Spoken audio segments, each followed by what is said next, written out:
আমার প্রিয় শিক্ষার্থীরা, থার্ড ইয়ার বিএসসি অনার্স ক্লাসের পক্ষ থেকে তোমাদেরকে স্বাগত জানাচ্ছি আবারও। তোমরা নিশ্চয়ই ভালো আছো, সুস্থ আছো।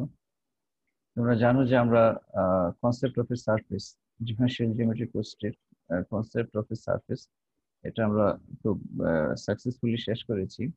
আজকে আমরা সারফেসেরই দ্বিতীয় একটা পার্ট শুরু করব, local non intrinsic properties of A surface.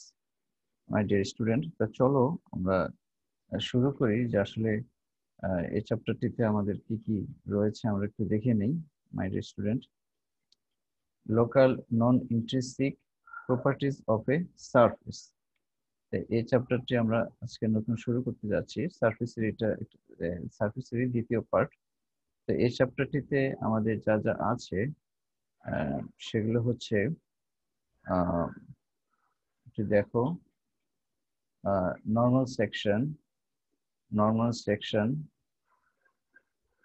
Normal curvature, tangential curvature অথবা geodesic curvature, Meusnier's theorem, principal curvatures, principal directions, equation of principal curvature, এটা আমরা বের করব, mean curvature and Gaussian curvature, খুব ইম্পর্টেন্ট জিনিস, এটা অঙ্ক থাকে, নেভাল point, lines of curvature, Rodrigues formula, Euler's theorem on surface এবং ডুপিন্স থিওরেম। এই অয়েলার্স থিওরেমের একটা করোলারি, একটা অনুসিদ্ধান্ত। এখান থেকে যে জিনিসটা সবচেয়ে বেশি ইম্পর্টেন্ট, আমরা মিন কার্ভেচার একটু ভালো মতো পড়বো, ইকুয়েশন অফ প্রিন্সিপাল কার্ভেচার এটা ভালো মতো পড়বো, অয়েলার্স থিওরেম এটা খুবই ইম্পর্টেন্ট, ডুপিন্স থিওরেম, রড্রিক্স ফর্মুলা, এগুলো আমরা পড়বো।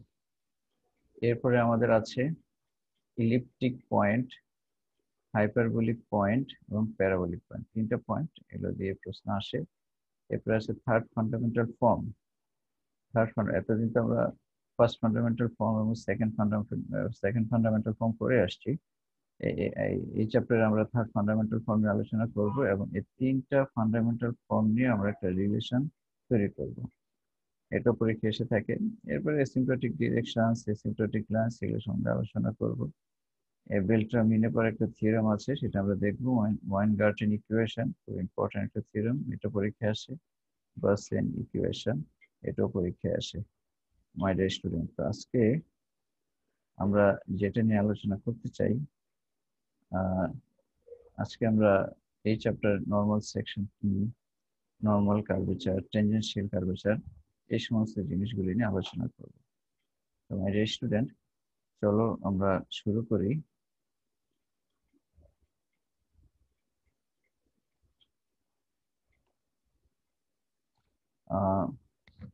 আলোচনার শুরুতেই আমি তোমাদের জানাতে চাই যে নর্মাল সেকশনটা কি।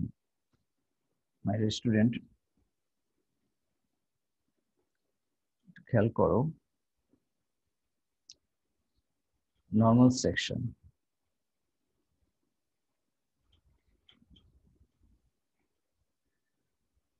নর্মাল সেকশন বা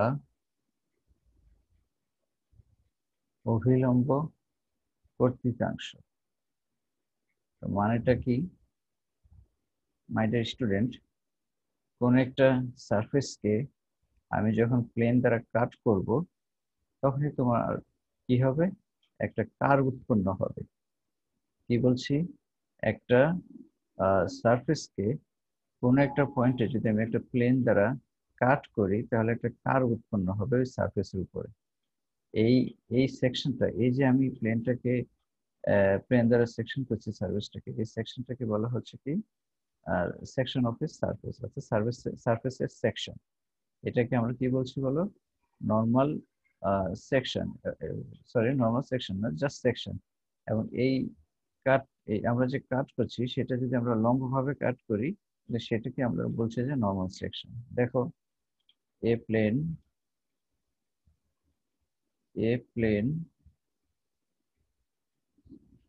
থ্রু এ পয়েন্ট,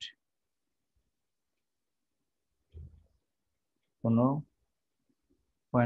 কোনো পয়েন্টে আমি যদি অন এ সারফেস সারফেসের উপর কোনো একটা পয়েন্টে আমি প্লেন দ্বারা কি করব, কাট করব। A plane drawn, a plane drawn through a point on a surface cuts it in a curve called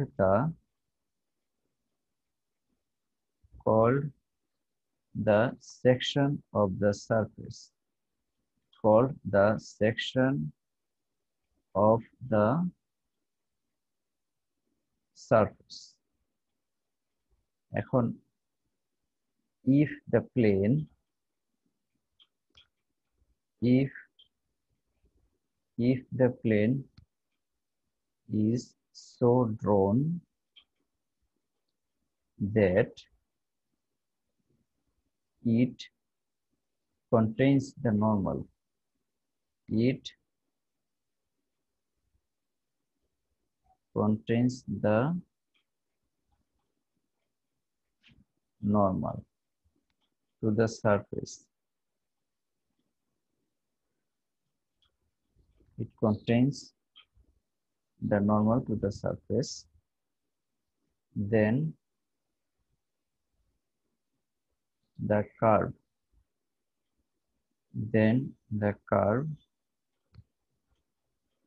is called normal section,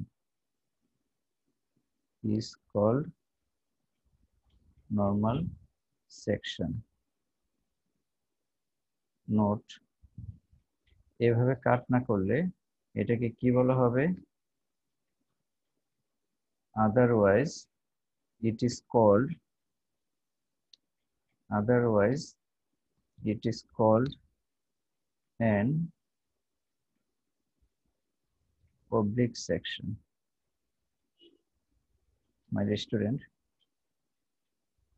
কোনো একটা সারফেসের উপর কোনো বিন্দুতে আমি যদি একটা সমতল অঙ্কন করি, তাহলে ইহা কি করে, সমতলটি কি করে, তলটিকে একটি বক্ররেখায় ছেদ করে, ইহাকে বলা হবে সারফেসের সেকশন বা বক্রতলের কর্তৃত্বাংশ। এখন যদি সমতলটি আমরা এমন ভাবে অঙ্কন করি যাতে ইহা কি হয়, সারফেসের অভিলম্বকে কন্টেইন করে, তখন এই কার্ভটিকে আমরা কি বলবো বলো, এই normal section.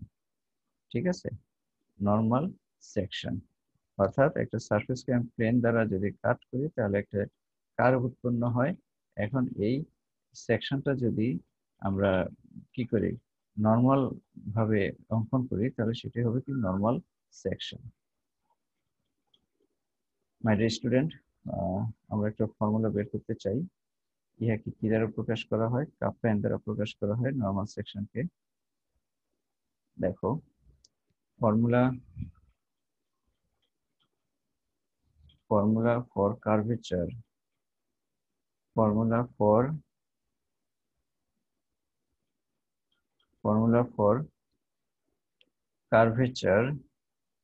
formula for curvature of normal section in terms of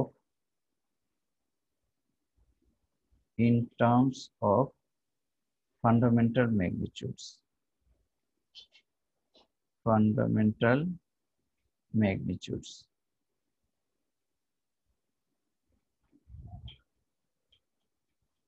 আমরা কি করব,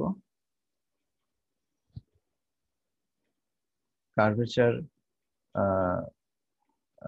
অভিলম্ব কর্তৃত্বাংশের ক্ষেত্রে বক্রতার ফর্মুলা আমরা বের করব কিসের সাপেক্ষে, এখানে ফান্ডামেন্টাল ম্যাগনিটিউড তোমাকে বলেছে, ফার্স্ট কিংবা সেকেন্ড বলেনি, সেই জন্য এখানে আমাদেরকে ই এফ জি সবগুলোর সাপেক্ষেই আসবে আমাদের এখানে। এগুলোর সাপেক্ষে আমরা কি করব, এই কার্ভেচার অফ নর্মাল সেকশন এর ফর্মুলাটা আমরা বের করব। মাই ডিয়ার স্টুডেন্ট, আমরা কার্ভেচার অফ নর্মাল সেকশনকে যদি কাপ্পা এন ধরি,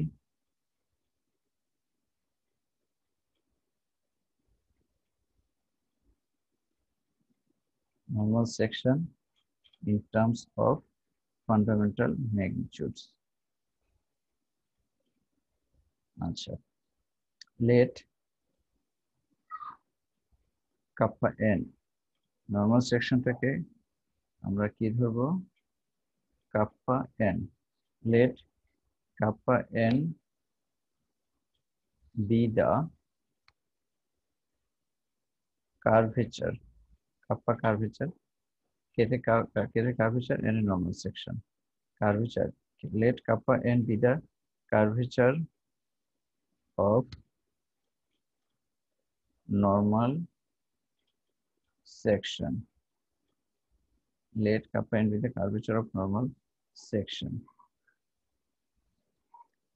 আমরা জানি if x is equal to xs, then x prime মানে কি, dx divided by ds is equal to t,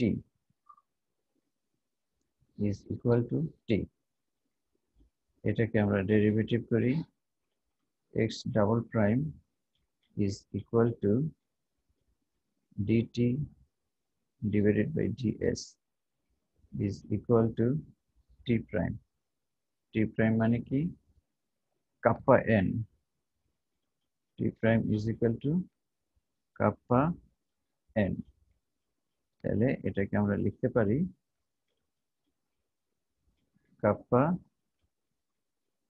n, যেহেতু এটা নর্মাল বরাবর তাই n is equal to কি বলো, n, n is equal to n, t prime is equal to kappa n আমাদের জানা আছে। এখন t prime is equal to আমরা কি লিখবো, kappa n, আর এই n এর পরিবর্তে লিখবো n, যেহেতু এটা অভিলম্ব বরাবর। n দ্বারা কি বোঝায়, ইউনিট সারফেস নরমাল। ঠিক আছে, তাহলে এটা সমান সমান কি আসছে, আমরা উভয় পাশে n ডট প্রোডাক্ট করি, nx double prime is equal to kappa n dot n. This is equal to kappa n. তাহলে kappa n is equal to n dot x double prime. এটাকে দাও 1 নম্বর equation. Again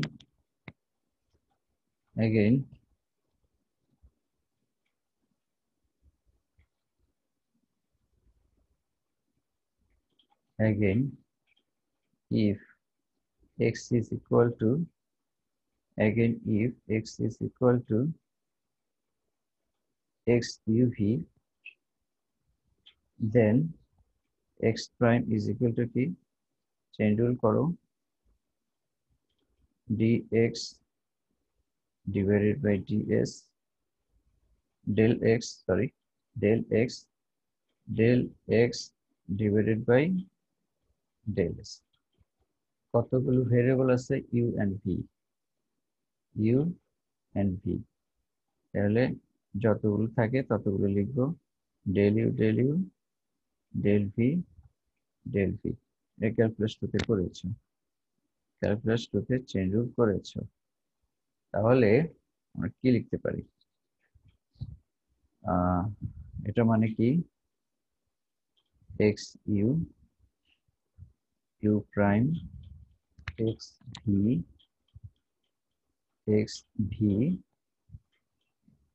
v prime, double derivative করি, x double prime is equal to x u, এটা কি uv সূত্র নাও, এটা থেকে দুইটা আসবে, এটা থেকে দুইটা আসবে, x u prime plus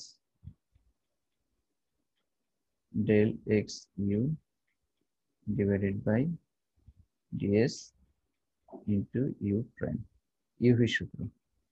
আবার x v কে রেখে দাও, v prime কে ডেরিভেটিভ করো, ডাবল x v কে রেখে দাও, v double prime plus x v কে derivative dxv ds v prime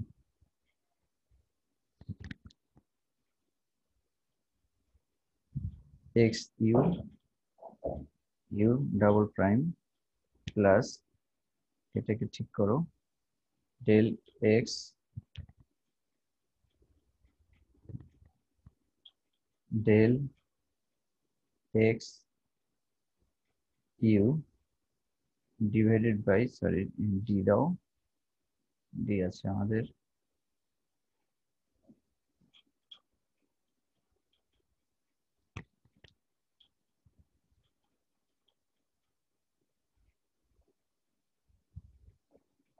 D x u ds plus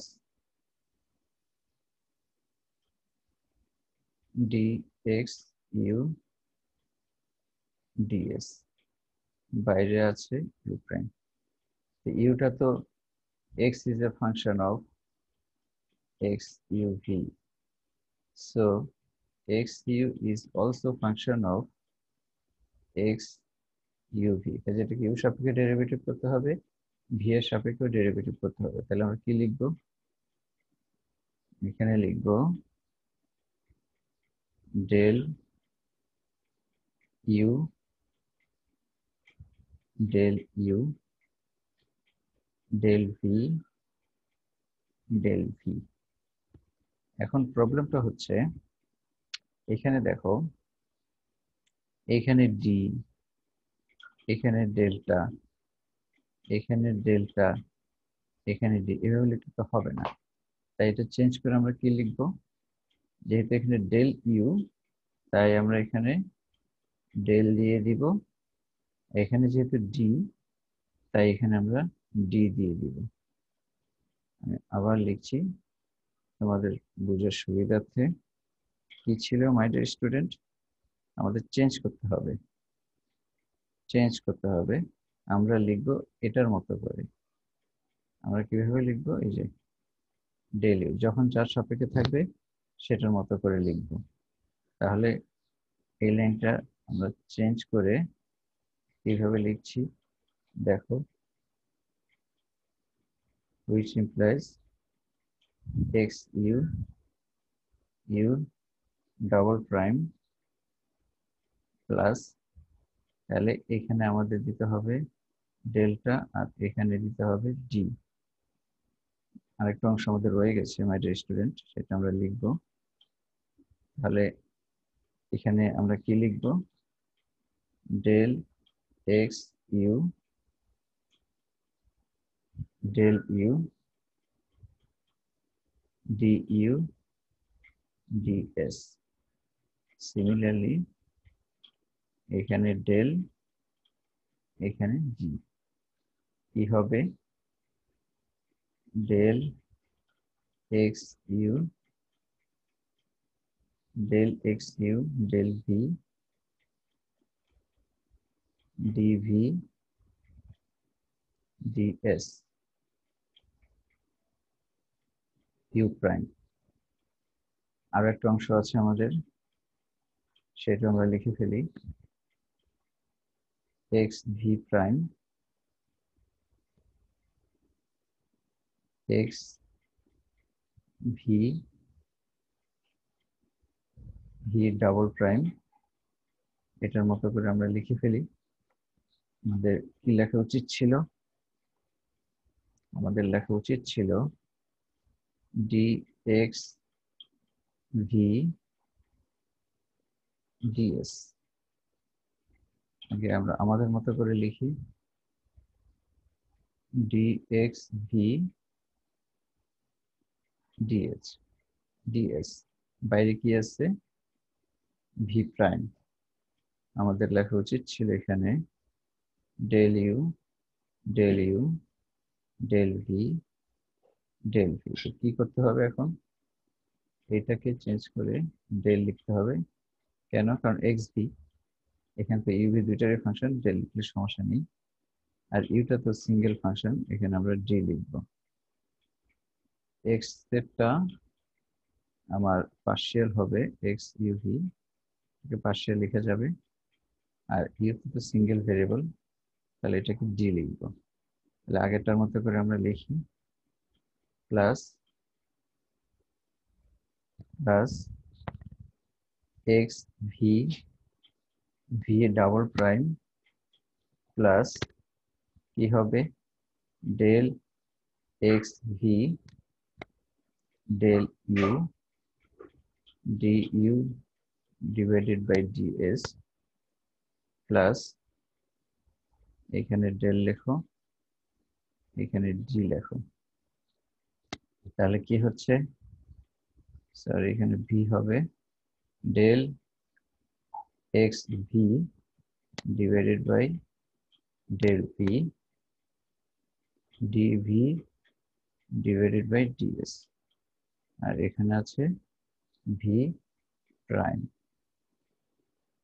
তাহলে আমরা কি লিখতে পারি, এক্স ইউ ইউ প্রাইম, এটাকে এক্স ইউ কে আবার ইউ সাপেক্ষে ডেরিভেটিভ, তাহলে এটাকে আমরা লিখতে পারি এক্স ইউ ইউ, আর এটাকে লিখতে পারি ইউ প্রাইম। এটাকে কি লেখা যায়, ইউ কে ভি এর সাপেক্ষে ইউ ভি, আর এটা ভি প্রাইম, এটা U prime plus X V V double prime plus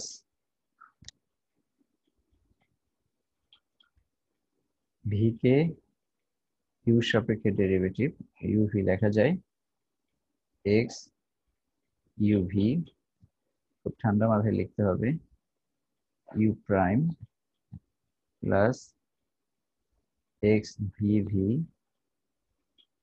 V prime V prime কি দাঁড়ালো, is equal to x u double prime plus x v double prime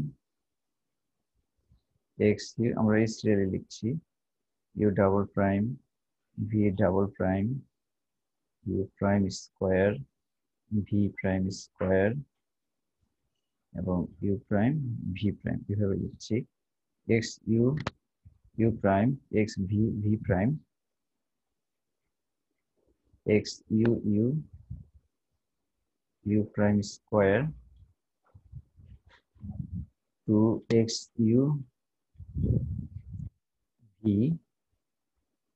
u prime v prime plus x v v prime square v prime square, এটা সাজিয়ে লিখলাম আমরা, এটাকে দাও 2, আর এক ছিল কোনটা, এই যে এটা। এখন আমরা এখানে মান বসিয়ে দিতে চাই, স্টুডেন্ট এখন থেকে কি পাই, x ডাবল প্রাইমের মান বসিয়ে দিব এখন আমরা 1 নম্বরে। অতএব 1 implies kappa n, বাম দিক ঘেঁষে লিখি যাতে জায়গার সংকট না হয়, n ডট এটা মান বসিয়ে দাও x u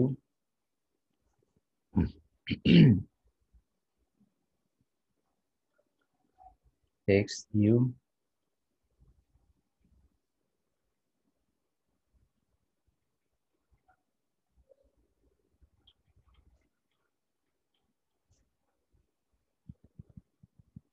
x u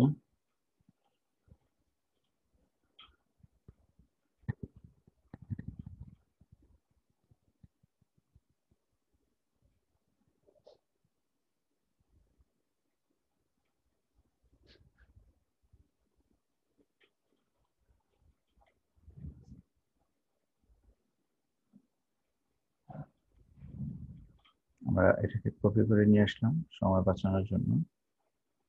আচ্ছা x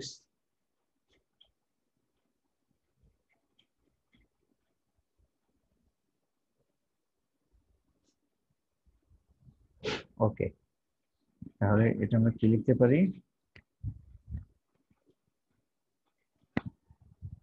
এটা is equal to, my dear student, একটু খেয়াল করো, n ডট, আমাদের এই ফর্মুলাগুলো কাজে লাগবে, n dot xu is equal to 0, n dot xv is equal to 0, n dot xuu is equal to e, n dot xuv is equal to f। আমরা আগে গত এই পিছনের চ্যাপ্টার এগুলো আমরা প্রমাণ করেছি। n dot xvv is equal to g। তাহলে আমরা কি লিখতে পারি? n dot xu 0, n dot xv 0, n dot xuu e। তাহলে আমরা এটা লিখবো e u prime square, e u prime square, পরিষ্কার করে লিখি, plus 2 n dot xuv f twice f u prime v prime u prime v prime plus n dot xvv plus g v prime square is equal to, কি লেখা যায়, e du ds whole square twice f du ds dv ds plus g dv divided by ds whole square। তাহলে আমরা কি পাই? ds square e du square plus twice f du dv plus g dv square। My dear student, আমাদের জানা আছে first fundamental form is equal to dx dot dx is equal to ds square is equal to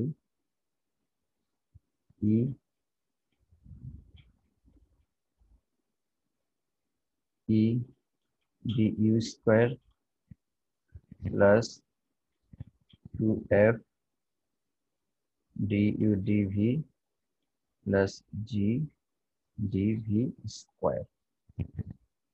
এটা আমাদের জানা আছে, তো এটা আমরা বসিয়ে দেই, e du square twice f du dv plus g dv square, e du square twice f du dv plus g dv square। এটাকে লেখা যায় সেকেন্ড ফান্ডামেন্টাল ফর্ম, এটাকে লেখা যায় ফার্স্ট ফান্ডামেন্টাল ফর্ম। তাহলে আমরা কি পেলাম? অতএব kappa n is equal to second fundamental form divided by first fundamental form। তাহলে আমরা লিখতে পারি which gives the curvature of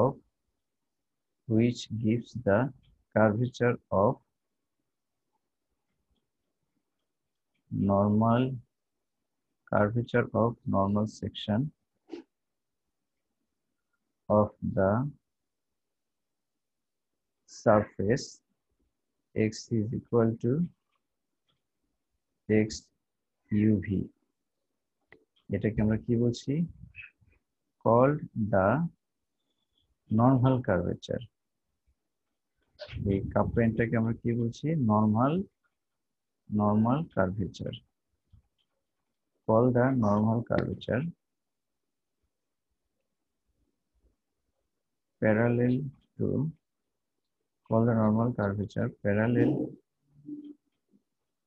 parallel to the directions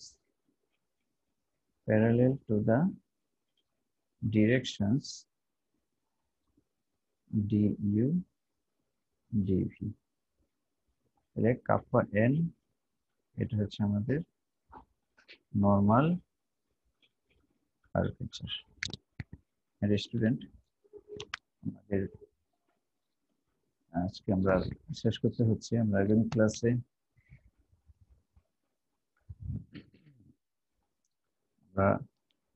ক্লাসে নরমাল কার্ভেচার, জিওডেসিক কার্ভেচার এবং আরো যা যা প্রয়োজন সেটা আমরা আলোচনা করবো। তো আজকে তোমাদেরকে যা দেখানো হলো সেটা তোমরা একটু ভালো মতো দেখো মাই ডিয়ার স্টুডেন্ট। তোমাদের সুস্থতা কামনা করছি। আজকে আমরা রাখছি। খুদা হাফেজ।